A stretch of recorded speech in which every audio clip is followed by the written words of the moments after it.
Already ముగ్గురు అభ్యర్థులను పెట్టేసాడు, BJP నుంచి, కాంగ్రెస్ నుంచి, బీఆర్ఎస్ నుంచి. అవునవును. సరే, బీజేపీ నుంచి ఈటల రాజేంద్ర తెలుసా ఆయన? 100%. ఆయన ప్రపంచ స్థాయి నేత కదా మన బీసీ ప్రపంచ స్థాయి నేత కదా.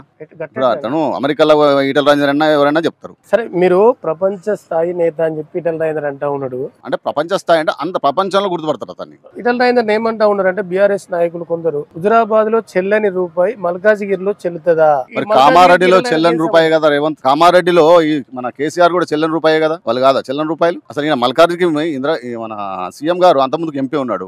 నేను గత 94 నుంచి ఇక్కడ ఉన్నా. ఆయన ఎప్పుడు ముఖం ఇక్కడ కనవాలి? స్థానికంగా ఎంపీ ఎప్పుడు కనవాలేదు. అభివృద్ధి చేసిన నేనే మల్కాజిగిరి అని చెప్పి చూపించమన్నా, చూపించమను. ఏంటన్నా ఫోటో వీడియో ఉంటే చూపించమని రాదు.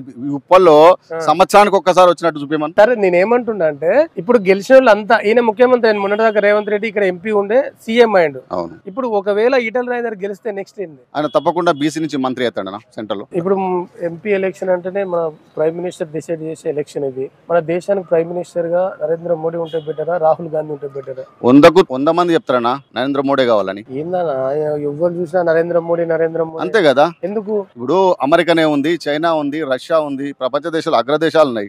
ఒకప్పుడు మన డాక్టర్ మన్మోహన్ సింగ్ ప్రధానమంత్రి ఉన్నప్పుడు ఎవరైనా దేకేదా వెళ్ళాను? ఇప్పుడు నరేంద్ర మోడీ వస్తుందంటే వాళ్ళ ఎయిర్పోర్ట్ దానికి వచ్చి రిసీవ్ చేసుకుంటున్నారు.